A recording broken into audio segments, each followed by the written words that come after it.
here we are then, the answer to a question that I'm not sure anybody has asked. But the Cupra Formentor is here, and there is a lot about it that's very interesting, and there's also a lot about it that many buyers could find very appealing. Before we go any further, don't forget to subscribe to the CarGurus UK YouTube channel and turn on notifications so that you don't miss any of our videos. The first of those interesting things is that this is not a Seat, it's a Cupra, and like a lot of the performance offshoots at the moment, Cupra is now its own standalone brand, and the Formentor is its first individual model, so it's not like any Seat. And you can tell that because it doesn't look like a Seat. In fact, I think the styling is quite different from any other Volkswagen Group product, and I think it's all the better for that. If anything, there's a bit of Alfa, a bit of Mazda, even a bit of Infiniti about that rear three quarters, definitely. And it's also quite estate-like. It's not a very tall car at all for an SUV. It's definitely more crossover than SUV, or sort of estate-like. So if you do like a bit more sport than utility in your SUV, you will be pleased to know that you can get the Formentor with the 2-litre turbocharged engine that fans of the Golf R, Leon Cupra and many more cars will be familiar with. So it's got 306 brake horsepower in this car with 4-wheel drive, but you will also be able to get the Cupra with smaller petrol engines and a plug-in hybrid, with prices starting from around about £30,000, stretching up to £40,000 for this range topper. And even if you are more about the sports than the utility in your SUV, you still want decent practicality. The Cupra does all right on that front. With a 420-litre boot, that's a decent shape if lacking in underfloor storage.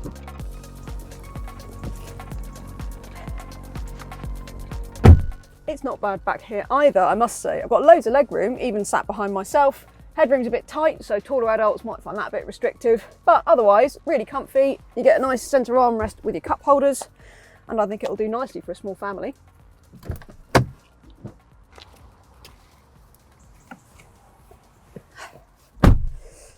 It's an interesting one in the driver's seat of the Cupra. So the first thing that strikes you is the bronzy finish to everything, which I find a bit tacky, I have to say, but it does set it apart from its rivals, so that's a good thing.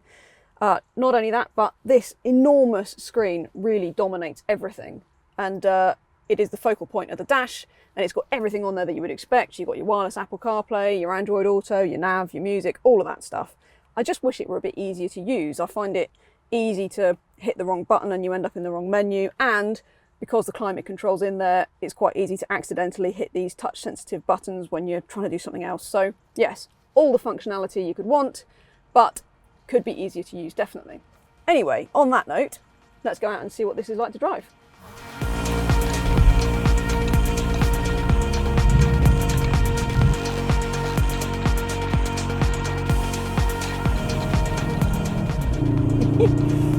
So it can be a bit hard to figure out just what the Cupra is trying to be from the outside, and to be honest, it can be a bit hard to figure out what it's trying to be when you're driving it too. But whatever it is, whether it's an SUV, an estate, a hatchback, I don't know, it's good. It's fast, so like I said, 306 brake horsepower and 0 to 62 in 4.9 seconds. And if you've got it in Cupra mode, which you toggle through using this button on the steering wheel, it has got a bit of an edge to it. It really does feel quite, it's good. It's got quite fast steering. There's only 2 turns lock to lock, but it's still got a nice progressive feel off the dead ahead, and you feel like you're quite kind of keyed in, but it's not as playful or as kind of entertaining and involving as something like even like the Mark 7 Golf R or the Seat Cupra, that kind of stuff. It's more laid back than that.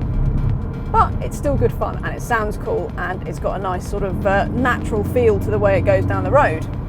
It is based on the same platform as the Ateca, and as you'd expect, it gets a proper performance focus thanks to the 306 brake horsepower 2-litre turbocharged petrol engine, which fans of the Golf R, Leon Cupra and more will be very familiar with. More than that, it's got many different personalities, as I said, so you toggle through the different modes on here, and for instance, if you go to comfort, you get adaptive dampers as standard on this top spec Formentor, and I can't say it any other way other than that. It's Formentor, like some kind of transformer. Stick it in comfort and it suddenly becomes very, very chilled, very laid back. It's got a really nice sort of loping, comfortable stride as it goes up the road.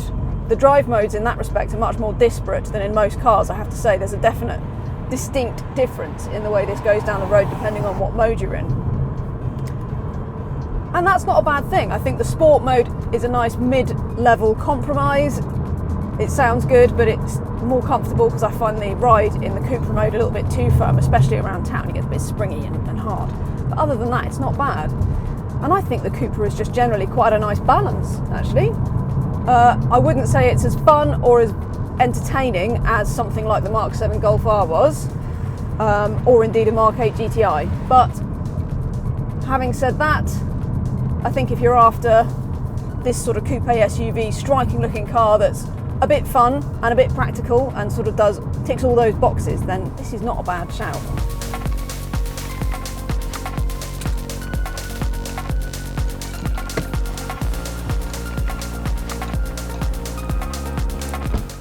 The Cupra is a bit at risk of trying to be so many different cars that it almost fails to be any one of them. But if you think of it as a sort of cut price BMW X4 or X6, that kind of thing, it begins to make quite a lot of sense. The point is that you have to really want this standout SUV styling to justify it over more conventional and, in our opinion, better conventional estate and hatchback alternatives.